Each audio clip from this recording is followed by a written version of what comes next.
ओम शांति। 5 अगस्त 2023। बाबा के महावाक्य। मीठे बच्चे, तुम अभी टिवाटे पर खड़े हो। एक तरफ है दुख धाम, दूसरे तरफ है शांति धाम और तीसरे तरफ है सुख धाम। अब जज करो हमें किधर जाना है। प्रश्न: किस निश्चय के आधार पर तुम बच्चे सदा हर्षित रह सकते हो? उत्तर: सबसे पहला निश्चय चाहिए कि हम किसके बने हैं। बाप का बनने में कोई वेद शास्त्र आदि पुस्तकें पढ़ने की दरकार नहीं है। दूसरा निश्चय चाहिए कि हमारा कुल सबसे श्रेष्ठ देवता कुल है। इस स्मृति से सारा चक्कर याद आ जाएगा। बाप और चक्कर की स्मृति में रहने वाले सदा हर्षित रहेंगे। गीत: किसी ने अपना बना के मुझको। ओम शांति। तुम बच्चों को तो पहले पहले खुशी होती है, हम किसके बने हैं। ऐसे नहीं कहेंगे हम गुरु के बने हैं। बनना होता है बाप का। शरीर छोड़कर भी फिर बाप का बनना होता है। यहाँ भी बाप का बनना है। वेद शास्त्र आदि किसकी दरकार नहीं। बच्चा पैदा हुआ तो बाप समझते हैं मेरी मिल्कियत का यह मालिक है। संबंध की बात है। तुम बच्चे भी जानते हो हम वास्तव में पहले भी पारलौकिक बाप शिव बाबा के बच्चे हैं। पहले हम आत्मा हैं, पीछे हमको शरीर मिलता है। तुमको शरीर तो है, अब तुमको बेहद का बाप मिला है। उसने आकर अपना परिचय दिया है। तुम कहते हो बाबा हम आपके हैं और कोई संबंध नहीं। बाप के बच्चे बने हो। यह कहते हैं मैं कोई गुरु गोसाई नहीं हूँ। बोर्ड पर भी ब्रह्मा कुमार कुमारियों का नाम लिखा हुआ है तो जरूर बाप भी होगा। लिखते हो हम ब्रह्मा कुमार कुमारियां हैं। यह संबंध हुआ ना। माँ बाप का संबंध चाहिए। गाते भी हैं तुम मात पिता हम बालक तेरे। आत्मा को जैसे वह अविनाशी याद है। हम आपके जब बालक बनेंगे तब हम वर्षा लेंगे। अभी तुम जानते हो हम मात पिता के बने हैं, हम शिव बाबा के बच्चे हैं तो जरूर बाप और वर्षा याद आता है। तुमको कोई पुस्तक आदि नहीं पढ़ाया जाता, तुमको सिर्फ निश्चय कराया जाता है। बाप के बने हो तो अब उनको याद करो। बाप कहते हैं मेरे को याद करने से तुम ऐसा लक्ष्मी नारायण बनेंगे। कितनी सहज बात है। विशाल बुद्धि होना चाहिए ना। और तो कुछ नहीं समझाते हैं, सिर्फ अपने कुल की बात ही बतलाते हैं कि कैसे हम 84 के चक्कर में आते हैं। बाकी वेद शास्त्र आदि पढ़ने से भी तुमको छुड़ाते हैं। बाप को ही याद करते रहना है। यह भी बुद्धि में है कि सृष्टि चक्र कैसे फिरता है। उसके आदि मध्य अंत को जानने से ही तुम ऊंचते ऊंच बनते हो, स्वर्ग के मालिक बनते हो। तुमको सदैव के लिए हर्षित मुख बनाता हूँ। कितनी सहज बात है, परंतु फिर भी भूल जाते हो। क्या कारण है? माँ बाप को कभी बच्चे भूलते नहीं हैं। बाप और वर्षे को याद करो तो सदैव हर्षित रहेंगे। जब कोई दुख होता है तो बाप को ही याद करते हैं। जरूर बाप ने सुख दिया है। कोई दुख देते हैं तो कहते हैं हाय बाबा, हाय भगवान। हर जन्म में हाय हाय करते आए हो। अब तो तुम बच्चों को बिल्कुल सहज समझाते हैं। भल तुम तंदुरुस्त ना भी हो, कितने भी बीमार हो, तो भी तुम सर्विस कर सकते हो। जैसे बीमारी में मनुष्य को कहते हैं राम राम कहो, तुम भी बीमारी में फिर औरों को बोलो शिव बाबा को याद करो। यह जरूर औरों को याद कराना पड़े। मरने की हालत में भी तुम यह नॉलेज औरों को दे सकते हो। परमात्मा के तुम बच्चे हो, उनको याद करो। शिव बाबा बेहद का बाप है, वही वर्षा देंगे। सर्विस का शौक होगा तो मरने समय भी किसको ज्ञान देंगे। ऐसे नहीं हॉस्पिटल में पड़े रहें और मुख बंद हो जाए, मुख से कुछ न कुछ निकलता रहे। कितनी अच्छी अवस्था होनी चाहिए। बीमारी में भी बहुत सर्विस कर सकते हैं। मित्र संबंधी आएंगे, उनको भी कहेंगे परमात्मा को याद करो। वही सबका रखवाला है, इसलिए शिव बाबा को याद करो। वह एक है। वर्षा भी सबको एक से मिलता है। लौकिक संबंध में वर्षा मेल को मिलता है। कन्या है ही 100 ब्राह्मणों से उत्तम। पवित्र को दान दिया जाता है। तुम कन्याएं सबसे पवित्र हो, इसीलिए कहते हैं हम कन्या को दान देते हैं। वह बड़ा दान समझते हैं। वास्तव में वह कोई दान होता नहीं। दान तो अब भी तुम करते हो। कहते हो हम अपनी कन्या शिव बाबा को देते हैं, स्वर्ग की महारानी बनने के लिए। परंतु कन्या भी ऐसी अच्छी पढ़ी लिखी हो, अपने दैवी कुल की हो, जो समझाने से झट समझ जाए। सर्विसेबल चाहिए। छोटे बच्चों को तो नहीं संभालना है, कोई को भी समझाना बड़ा सहज है कि शिव बाबा तुम्हारा बेहद का बाप है। चित्र सामने है, देखो यह ऐसा सतयुग का वर्षा पा रहे हैं। इन लक्ष्मी नारायण को वर्षा कहाँ से मिला? कितनी सहज बात है। इसीलिए बाबा बड़े चित्र भी बनवा रहे हैं।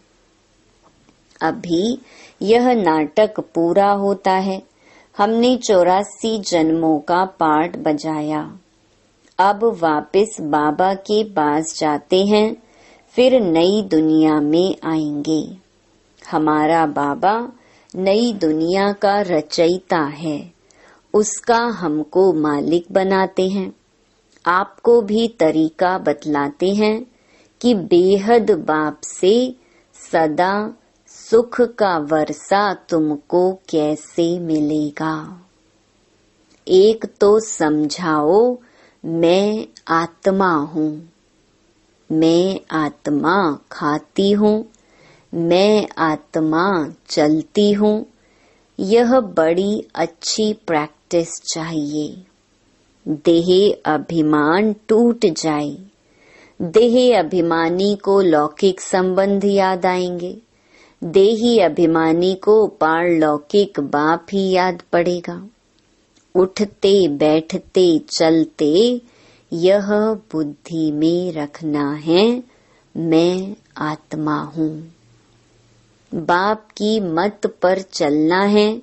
शिव बाबा मत दे रहे हैं, अपने को आत्मा समझो। मेहनत करनी है। स्वर्ग के भांति तो बनेंगे, परंतु थोड़े में खुश नहीं हो जाओ। भल स्वर्ग में तो जाएंगे, परंतु पक्के मातेले बनो।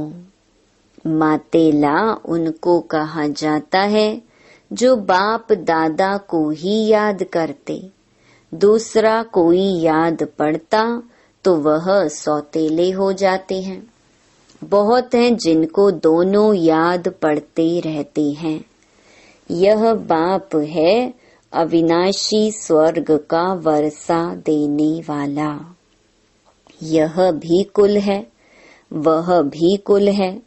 उनसे तो दुख ही मिलता है। बाकी अल्पकाल क्षण भंगुर सुख का वर्षा मिलता है। अब बुद्धि से जज करना है, हम किस तरफ जा रहे हैं और किस तरफ जाएं। लौकिक तरफ व पारलौकिक तरफ। बुद्धि कहती है, पारलौकिक बाप के बनकर हम क्यों नहीं स्वर्ग तरफ जाएं। लौकिक संबंध से जीते जी मरना है। पारलौकिक बाप का बनने से स्वर्ग का मालिक बनेंगे। यहाँ तो नरक के मालिक बनते हैं। अब आत्मा कहती है, बुद्धि को कहाँ जोड़ें। अपने शांति धाम सुख धाम में जाएं या यहाँ जाएं। वास्तव में यहाँ जाएं। यह उठना ही नहीं चाहिए। यहाँ तो जन्म जन्मांतर रहे हैं। अब तो हम पारलौकिक बाप को कभी छोड़ेंगे नहीं। यहाँ तुम बच्चे सम्मुख बैठे हो, तुम्हारा लौकिक संबंध कोई है नहीं। बुद्धि कहती है, हम तो बाबा के साथ मुक्ति धाम शांति धाम जाएं। सवेरे उठ ऐसे ऐसे बैठ विचार सागर मंथन करना चाहिए। बैठने से बड़ा मजा आएगा। अब किस तरफ जाना चाहिए? नरक तरफ क्यों जाएं? यह माया बड़ा धोखा देती है। अभी तो तुम्हारे पास सेम ऑब्जेक्ट है। अभी तुम किनारे पर हो। जानते हो इस तरफ तो दुख ही दुख है। उस तरफ 21 जन्मों का सुख है। बाप कहते हैं, मेरे को याद करो क्योंकि मेरे पास आना है। माया कहती है, दुनिया तरफ जाओ। कहाँ जाएं? रास्ता तो मिला है। एक तरफ है स्वर्ग में जाने का रास्ता, दूसरी तरफ है नरक में जाने का रास्ता। टिवाटा होता है ना, 3 गली के बीच में टिवाटा होता है। अब हम किस तरफ जाएं? एक गली है मुक्ति की, एक गली है जीवन मुक्ति की और एक है नरक की। जैसे 3 नदियों का संगम है, 3 वाटिकाएं हैं, एक वाटिका में हम हैं। टिवाटे का मिसाल अच्छा है। अब कहाँ जाएं? नरक का तो विनाश होना है। यहाँ दुख बहुत है। अभी हम टिवाटे पर खड़े हैं, पीछे तो नहीं हटेंगे। दुख की गली से निकाल बाबा ने टिवाटे पर खड़ा किया है। दुख धाम की गली से तो तुम जन्म जन्मांतर पास कर आए हो। अब बुद्धि कहती है मुक्ति जीवन मुक्ति तरफ जाएं। मुक्ति धाम में तो सदैव के लिए बैठना नहीं है। ऐसे नहीं हम पाठ से छूट जाएं, आए ही नहीं। पाठ से छूटना नहीं हो सकता। ड्रामा अनुसार आएंगे जरूर, तो फिर मच्छरों सदृश मरेंगे। इतना दुख देखा है तो फिर इतना सुख भी देखना चाहिए। ड्रामा में बाबा ने वजन ठीक रखा है। जिनका पाठ ही थोड़ा है, आए 1-2 जन्म लिए यह गए। अभी तुम टिवाटे पर खड़े हो, वह शांति धाम, वह सुख धाम। अगर शांति धाम जाना चाहते हो तो शांति धाम को याद करते रहो। मुक्ति को तो याद करना पड़े ना। पिछाड़ी वालों को मुक्ति धाम में जास्ती रहने कारण मुक्ति धाम ही जास्ती याद पड़ेगा। तुमको जीवन मुक्ति धाम याद पड़ता है। स्वर्ग में हम जल्दी जाएं। वह चाहते हैं हम मुक्ति में रहें। अच्छा, बाप को याद करते रहो, इसमें भी कल्याण है। निर्वाण धाम में रहना चाहते, सुख धाम नहीं आना चाहते, तो इससे समझ जाएंगे इनका पार्ट नहीं दिखता है। तुम तो सुख धाम जाने वाले टिवाटे पर खड़े हो, पुरुषार्थ करते हो। मनुष्यों को तुम्हारा सच्चा योग पसंद आएगा। अच्छा, बाप को याद करते रहो, चक्र को भी याद करने की दरकार नहीं। यह ज्ञान सब धर्म वालों के लिए है। समझते हैं ड्रामा अनुसार जिन्होंने जितना लिया है वही आकर अपना पद ले लेंगे। मुक्ति धाम जाना चाहते हैं तो बाप को याद करो। अगर चाहो हम सदैव सुखी रहें तो वहाँ सतयुग में शांति भी है, सुख भी है। जो जिस तरफ का होगा उनको वह वर्षा लेना है। सर्व का मुक्ति जीवन मुक्ति दाता तो बाप है ना। 1-2 जन्म लेने होंगे तो इसमें ही सुख भी देखेंगे, दुख भी देखेंगे। जैसे मच्छर आया और गया, वह कोई अमूल्य जीवन नहीं कहेंगे। तुम तो सदैव हर्षित रहने वाले हो। तुम लाइट हाउस हो, खड़े हो। दोनों रास्ता दिखा सकते हो। चाहे मुक्ति धाम चलो, चाहे मुक्ति जीवन मुक्ति, दोनों को याद करो। इसमें शास्त्र आदि पढ़ने की कोई दरकार नहीं। कुमारियों के लिए तो बहुत सहज है, क्योंकि सीढ़ी नहीं चढ़ी है। छोटेपन में पढ़ना अच्छा होता है, क्योंकि बुद्धि अच्छी होती है। कोई की याद नहीं रहती है। तुम सब कुमारियां हो, तुम्हें और कुछ करना नहीं है। सिर्फ पढ़ाई में लग जाओ, बस बेड़ा पार है। यह बातें बेहद का बाप ही समझाते हैं, जो फिर हमको स्वर्ग का मालिक बनाते हैं। चित्र भी हैं, हमको ऐसा बनना है। बाप कहते हैं इस पढ़ाई से तुम सो देवता बनेंगे। अभी यह खेल पूरा होना है। मनुष्य तो घोर अंधियारे में पड़े हैं, तुम अब सोझरे में हो। बाप ने आकर नींद से जगाया है। यह बुद्धि को, आत्मा को जगाया जाता है। बाप आकर के जगाते हैं, जागो, सुख धाम के लिए पुरुषार्थ करो। जो तुम्हारे कुल के होंगे वह आते रहेंगे, वृद्धि को पाते जाएंगे। तुम्हारी प्रजा कितनी बनती है तुम हिसाब लगा सकते हो? नहीं, कोई कितना सुनते हैं, कोई थोड़ा सुनकर चले जाते हैं, हिसाब थोड़े ही निकाल सकते हैं। बड़ी माला छोटी माला, साहूकार प्रजा कैसे बनती है, कौन बनते हैं, वह सब बुद्धि में है। मुख्य सूर्यवंशी महाराजा महारानी कौन बनेंगे, फिर चंद्रवंशी कौन बनेंगे, कितनी प्रजा बनना है, सब बातें तुमको यहाँ बतलाई जाती हैं। सारे झाड़ अथवा सभी धर्मों के चक्र के बीच से कैसे टाल टालियां पत्ते आदि निकलते हैं, अभी भी पत्ते निकलते रहते हैं।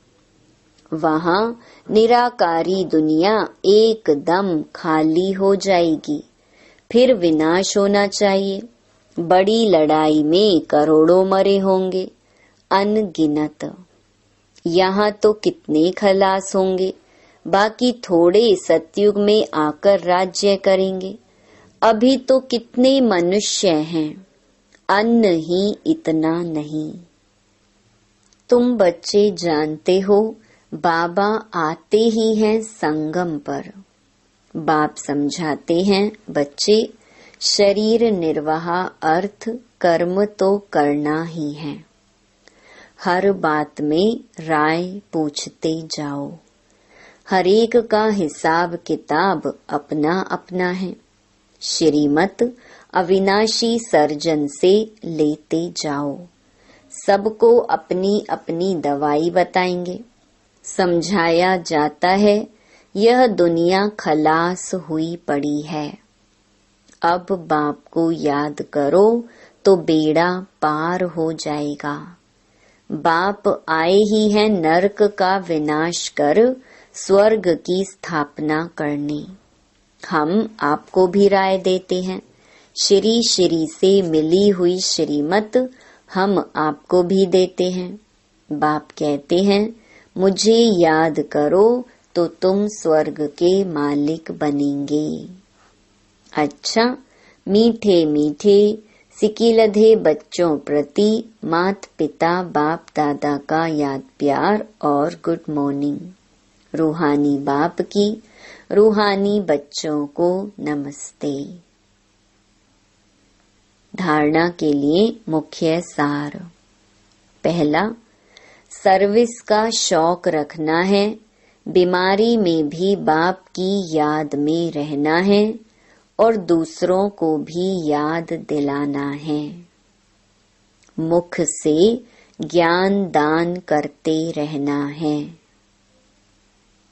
दूसरा, पक्का मातेला बनना है, अर्थात एक बाप की ही याद में रहना है। सवेरे सवेरे उठ विचार सागर मंथन करना है। दूसरा कोई भी याद ना आए। वरदान, अपनी शुभ और शक्तिशाली भावनाओं द्वारा विश्व परिवर्तन करने वाले विश्व कल्याणकारी भव। आप बच्चों के मन में सदा यही शुभ भावना है कि सर्व का कल्याण हो। हर आत्मा अनेक जन्म सुखी हो जाए, प्राप्तियों से संपन्न हो जाए। आपकी इस शुभ और शक्तिशाली भावना का फल विश्व की आत्माओं को परिवर्तन कर रहा है।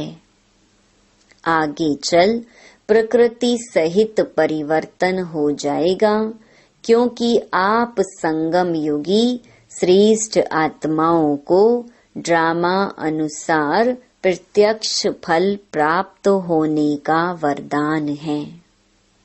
इसलिए जो भी आत्माएं आपके संबंध संपर्क में आती हैं, वह उसी समय शांति वह स्नेह के फल की अनुभूति करती है।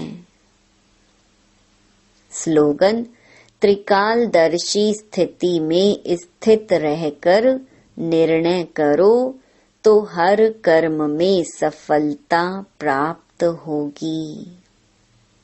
ओम शांति।